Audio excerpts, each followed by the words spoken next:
Okay, in this video we're going to cover messaging.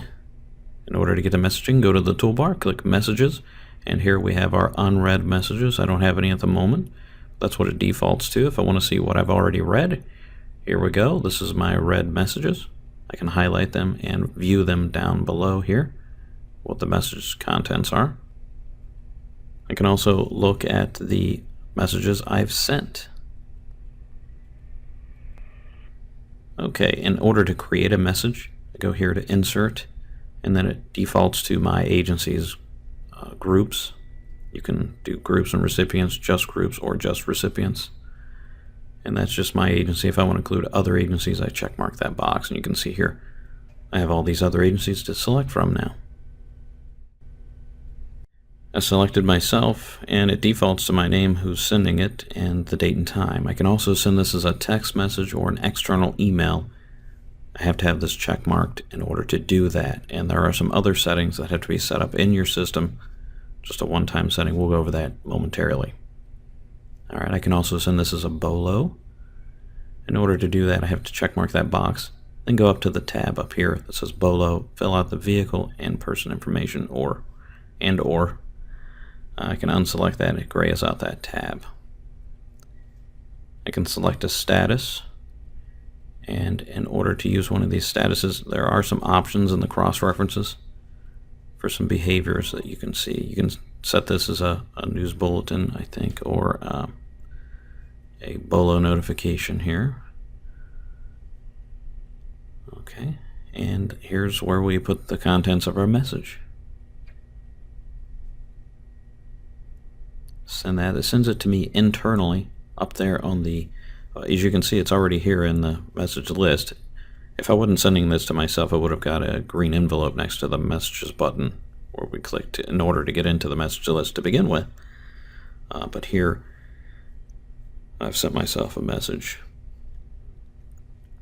In order to mark it as unread, I can go back into messages and then mark it as read, and then that information would no longer show up in my message list after I click the mark as read. Now, in order to get people into your message group list or message list, you have to go File, Client Data, Message Group List here.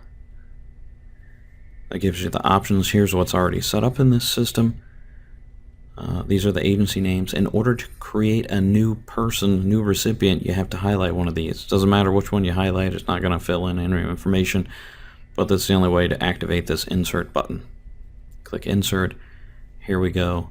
We'll put the group agency name in there. If I wanted to add somebody to one of these existing ones, I would pick one of those that are already there.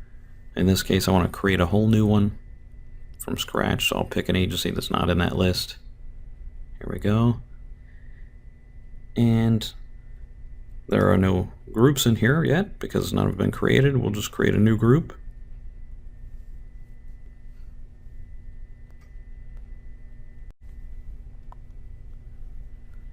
Now, to get a recipient, I can get a recipient from the personnel master list here. Just pick somebody. If they have an email address in their master name file, then it'll come on here. Now, in order to get the email addresses to phone numbers, you have to put the phone number at the SMS gateway as the email address. All right, so here's our group, and here's our new person. Okay, now in order to put another person in the group, I have to highlight one of those yellow line items again, the agencies. And then if I want to put somebody else in this group, I go back, pick Tri-Fire. In this case, I'll just put them in the same group. You can have as many groups as you want. And you can go back to personnel and select somebody, or you can just create a new random person that's not in your personnel master. If there's some special situation where you have somebody that you don't want to put all that information in there about, but that they should receive a message or you should be able to send them a message, you can do that here too with freeform text. Alright, and there's our new person. One more thing is you have an advanced search option, and here you can actually type somebody's name or part of their name. If I wanted to find SpongeBob, for example, I can type in his last name here and find that he's in the zoo security group.